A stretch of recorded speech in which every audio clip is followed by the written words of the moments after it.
अस्सलाम वालेकुम नाज़रीन। प्रोग्राम आज पाकिस्तान के साथ मुझे कुछ लोगों ने वीडियो भेजी और ये मैं बता दूं कि पाकिस्तान में मजहबी नफरत की वजह से कितना नुकसान पहुंचा। पाकिस्तान के जो शहरी थे उनके साथ जुल्म किया गया और ऐसा जुल्म कि वहाँ पे उसी मज़हब का सहारा लिया गया जिस मज़हब में ये सब कुछ मना था। मजहबी स्कॉलर से कल एक सवाल पूछा गया, तस्वीर आप देख रहे हैं पीछे, सब इनको जानते हैं कि ये जो अहमदियों की मसाजिद है या और भी इमारत हैं वहाँ पे जो तोड़ फोड़ की जाती है, मीनार गिरा दिए जाते हैं मसाजिद के, कई कुछ होता है। तो उन्होंने क्या जवाब दिया, इस पर आज हम बात करेंगे। पहले ये सुनते हैं वो क्या कहते हैं। जी फहमी साहब, आखिरी सवाल मैं आपसे करना चाहूंगी। हालिया दिनों में आप देख रहे होंगे कि पाकिस्तान के मुख्तलिफ शहरों में जो अहमदी हैं कम्युनिटी, उनकी इबादत गाहों को निशाना बनाया जा रहा है, उन्हें डिमोलिश किया जा रहा है, थोड़ा फोड़ा जा रहा है। तो इस बारे में इस्लाम का क्या कहना है कि किसी मजहब, चाहे वो किसी भी मजहब से ताल्लुक रखते हों, उनकी इबादत गाहों को नुकसान पहुंचाना, इस बारे में इस्लाम क्या कहता है? जी, ये बदतरीन जुर्म है। ये अल्लाह और अल्लाह के रसूल के खिलाफ ऐलाने जंग है। ये अल्लाह और अल्लाह के रसूल के दिए हुए अमन को दरम बरम करना है। इस तरह के लोग फसाद के मुजरिम हैं और कुरान मजीद ने इसी तरह के लोगों के बारे में ये कहा है कि इन्हें इबरतनाक सजाएं दी जाए ताकि ये इसकी जसारत न करे। इस दुनिया में हर शख्स को अल्लाह ने ये हक दिया है कि वो जो मजहब चाहे इख्तियार करे, जो नुक्ता नजर चाहे इख्तियार करे। वो अगर किसी की जान माल आबरू के लिए खतरा नहीं बन रहा तो मुझे या आपको ये हक नहीं है कि हम उसके खिलाफ कोई इक़दाम करें। तो वो अहमदी हो, तो वो मसीही हो, वो बुद्ध हो, वो हिंदू हो, वो मुसलमान हो, सबको इस दुनिया में अल्लाह के दिए हुए इस हक के तहत अमन के साथ रहना है और अमन के साथ रहना है। जनाब, बात ये है कि आपने देखा कि पाकिस्तान में आए दिन इस तरह के वाक़यात में इजाफा होता है। और इधर मैं एक चीज़ आपको बता देता हूँ कि अहमदियों की मसाजिद हैं, कब्रिस्तान है और भी कोई जगह है, तो वहाँ से कोई कलमा तैयबा मिटाने चला जाता है मस्जिद से, कोई कब्रिस्तान चला जाता है मौलवी चंद लोग लेके, और पुलिस बेबस होती है। पुलिस वहाँ पे कुछ नहीं कर सकती और पुलिस का ये कहना होता है कि ये जो मजहबी लोग हैं जो कि मज़हब से नावाकिफ़ हैं, उनसे हम भी डरते हैं क्योंकि हमने भी इसी मुल्क में रहना है। नॉर्मल तो ये होता है कि रियासत की ये जिम्मेदारी होती है कि रियासत, कोई भी शहरी है, जैसे हम यूरोप में रहते हैं, जर्मनी में हैं या कहीं पे भी हैं, तो वहाँ की रियासत की ये जिम्मेदारी होती है कि मुकम्मल हर शहरी को तहफ़्फ़ुज़ देना और बराबर का सलूक करना। मगर पाकिस्तान है या हिंदुस्तान है, यहाँ पे मजहबी नफरत बहुत ज़्यादा है। और एक चीज़ ज़हन में रखें कि जो लोग इस चीज़ की तरफ तवज्जो दिलाते हैं कि इनकी ये मसाजिद को नुकसान पहुँचाओ, इनकी कब्रों को नुकसान पहुँचाओ, वो खुद भी मज़हब से बहुत दूर है। वो कहते तो ये हैं कि हम मज़हब के ठेकेदार हैं, मगर मेरा ख्याल है कि वो मज़हब को समझ नहीं सके। और मैं आज ये सोच रहा था कि पाकिस्तान का ये सबसे बड़ा मसला है कि जब आपका टीचर एक जाहल इंसान होगा तो स्टूडेंट भी ज़ाहिर है फिर जाहल ही होंगे।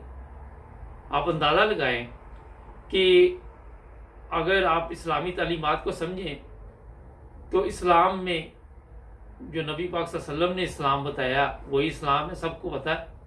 उसमें किसी की जान माल इज्जत ये सब चीज़ों की हिफाजत का हुक्म दिया गया है, ना कि वहाँ पे ये कहा गया है कि जाके नुकसान पहुँचाओ तो आपको सवाब मिलेगा, आप जन्नत में जाएंगे। भी ये कैसे की जन्नत आपको उलमा बता रहे कि आपने एक घर को नुकसान पहुँचा दिया, एक मस्जिद खुदा के घर को, और आपको ये भी वो लालच दे रहे हैं कि जन्नत में भी आप जाएंगे। ऐसे होता है कभी? मुझे बताइए। अगर आप देखें, कल मेरी एक फेसबुक पे बात हो रही थी किसी के साथ, तो उससे मैंने पूछा आपका मज़हब क्या सा है, सिंगापुर से था तलक। तो वो कहने लगे जी मेरा कोई मज़हब नहीं है, मैं किसी मज़हब को नहीं मानता। ऐसे भी लोग हैं दुनिया में, अब वो तो खुदा को भी नहीं मानते। अगर वो लोग पाकिस्तान में हों तो क्या उनको हक नहीं वहां रहने का? ये आप एक सोच देखें ना कि हमारे होता ये है कि जी ये अपना अहमदी है, और उलमा जाके तो कह देते हैं जनाब सबसे बड़ा सवाब इस वक्त, सबसे बड़ा जहाज यही है कि इनकी मस्जिद को गिरा दो, उस पर कलमा लिखा हुआ वो मिटा दो। अब होना तो ये चाहिए कि वहां कलमा तैयबा देख के खुशी होनी चाहिए।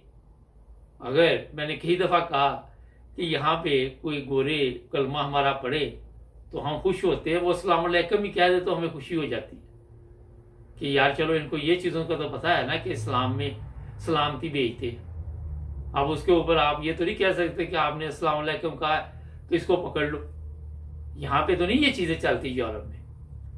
कोई गैर मुस्लिम अगर ये बात कहे, और फिर दूसरी बात ये है कि आप जिन लोगों की मसाजिद को नुकसान पहुंचा रहे हैं वो भी पूरी दुनिया में मुसलमान लोग उनको कहते हैं, उनकी इज्जत भी करते हैं। मुझे याद आ गया, कल मैंने एक प्रोग्राम इसी पे किया था तो मुझे किसी ने कहा कि सर ज़फ़रुल्लाह खान 2 दफ़ा सदर भी रहे यूएनओ में। मैंने कहा आपको बता दूं, और ये भी मैं बता देता हूं क्योंकि ईमानदार आदमी ही यहाँ पे पहुंचता है। कोई बेईमान हो, कोई फ्रॉडी हो, वो यहाँ तक नहीं पहुंचता। आज आप अपनी अदालतों की हालत देख लें और वहाँ से आपको अंदाज़ा हो जाएगा कि हमारी अदालतों की क्या हालत है, हमारे वहाँ पे इंसाफ की क्या हालत है। और भी बेशुमार वहाँ पे गुनाह है। अब रोज़ाना वो गुनाते रहें, इतना टाइम नहीं होता, आपको भी पता क्या हो रहा है वहाँ पे।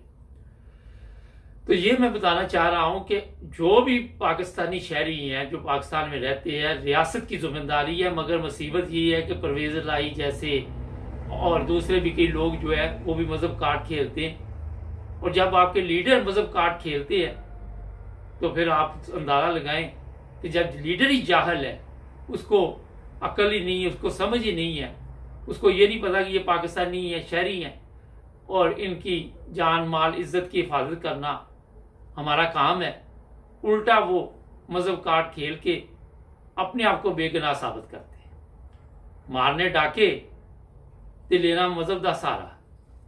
आप मुझे बताइए कि जो वहाँ मुकदमात बने हुए हैं उसका मज़हब से क्या ताल्लुक है? अब इमरान खान पे कितने मुकदमात बने हुए हैं, वहाँ मज़हब का तो कोई ताल्लुक नहीं है। जिन लोगों ने मुकदमात बनाए हुए हैं उनको भी मज़हब का पता नहीं, वो भी झूठ केस बना देते हैं, 150-200 केस बना दिया। इसी तरह पाकिस्तान में जिस तरह इमरान खान पे केस बने हुए, इसी तरह मज़हब के नाम पे अहमदियों के ऊपर भी केस बने हुए वहाँ। और फिर उन केसों का सहारा लेके जब भी कभी पेशी कोई होती है किसी की, तो वहाँ पे सारे मौलवी शौलवी इकट्ठे होकर चले जाते और उनको फिर डराते धमकाते हैं कि हमारे जो साथ इतने लोग हैं तो हम ये करेंगे वो करेंगे। फिर जज इंसाफ से फैसला भी नहीं कर पाते। और अगर आप देखें तो ये चीज़ें इंटरनेशनल लेवल पे भी हमारे लिए शर्म का मुकाम है, मगर ये हम समझते नहीं इन चीज़ों को। ये जो लोग सच बोलते हैं, अब इससे ये जो मजहबी स्कॉलर इन्होंने सच बोल दिया, इनके लिए कई लोग फतवे जारी कर देंगे, ये नहीं करेंगे कि उस पर तहकीक करें। मैं सोच रहा था कि जो हमारे मजहबी रहनुमा, सबसे पहले उनकी तरबियत होनी चाहिए, उनके कोर्स होने चाहिए, उनको पता चलना चाहिए कि मजहब है क्या, और फिर वो आके लोगों को तालीम दें। उनको खुद नहीं पता कि मजहब क्या चीज़ है। और यही सबसे बड़ी प्रॉब्लम। अगर आपके लीडर जाहल होंगे तो पब्लिक भी ज़ाहिर है इसी तरह की होगी। तो ये हालात पाकिस्तान में दिन ब दिन जो आप देख रहे हैं, ज़ाहिर आप इंटरनेशनल मीडिया भी ये सवालात उठाती है, मगर हमारे लीडरों के पास टाइम ही नहीं। उनके ज़हन में एक ही चीज़ है कि इसको पकड़ लो, इसको अंदर दे दो। पता नहीं, ये मैंने देखा उस दिन कितनी देर लोग बेगुनाह जेलों में पड़े रहते हैं, किसी की ज़मानत नहीं होती, किसी के पास पैसे नहीं है तो वो बेगुनाही में जेल में पड़े रहते। जज सोया हुआ है, उसको परवाह ही नहीं। उसके सामने फाइल पेश करोगे तो वो आके सुनेगा ना।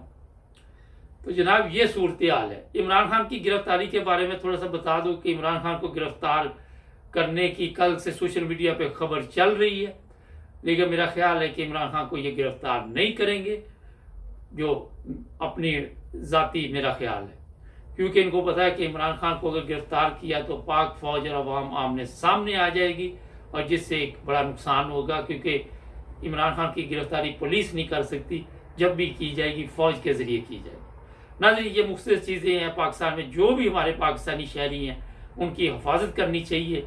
ऐसे लोग भी हैं, किसी वक्त मुझे पता चलता है कि किसी अहमदी के ऊपर मसला बन गया तो उसी मोहल्ले के लोग उनकी मदद भी करते हैं, वो अहमदी नहीं भी होते, उनको पता है कि हमारा मज़हब ये इजाज़त देता है कि इस तरह के जुल्म को रोका जाए या इस तरह के लोगों की मदद की जाए, तो खुद अंदाज़ा लगाएं। मगर शरारत क्योंकि करनी होती है, उसी वजह से ये सब कुछ चलता है। आखिर पे ये मैं आपको कहूँगा कि जो मैंने तहकीक की उसके मुताबिक कभी किसी अहमदी ने पाकिस्तान को नुकसान नहीं पहुँचाया, पुरअमन लोग हैं। और मैं ये भी बता दूँ कि पूरे यूरोप में और तरक्की याफ्ता ममालिक में बड़ी इज्जत की निगाह से इन लोगों को देखा जाता है। और ये भी आप सब खुद भी तहकीक करें कि जब भी कभी इनके घरों पे हमले हुए, जुल्म हुआ, लेकिन इन्होंने खामोशी इख्तियार की, ना तो कानून का भी हाथ में लिया और ना ही किसी को कोई नुकसान पहुंचाया। ये आप अपने तौर पे भी पता कर सकते हैं। नाज़रीन, जब आपको पता है कि आपके इन शहरियों से कोई मुल्क को नुकसान नहीं, आपके लोग उससे ज़्यादा नुकसान करते हैं। ये तो करते ही नहीं ना, उससे ज़्यादा तो मैंने वैसे ही कह दिया, आप अपने मुल्क का नुकसान करते हैं। मजहब के नाम पे कितनी दफ़ा आपने मुल्क का बेड़ा गर्क किया, आज तक होता जा रहा है। तो ये मेरा ख्याल है कि अकल जो है वो कम लोगों में है। अकल से काम लें और हमें एक पाकिस्तानी बनना है, एक कौम बनना है। मजहब हर एक का ज़ाती मसला है। जुड़े रहे हमारे साथ, हमारे चैनल को सब्सक्राइब करें। मिलेंगे नए प्रोग्राम में। अल्लाह हाफिज़।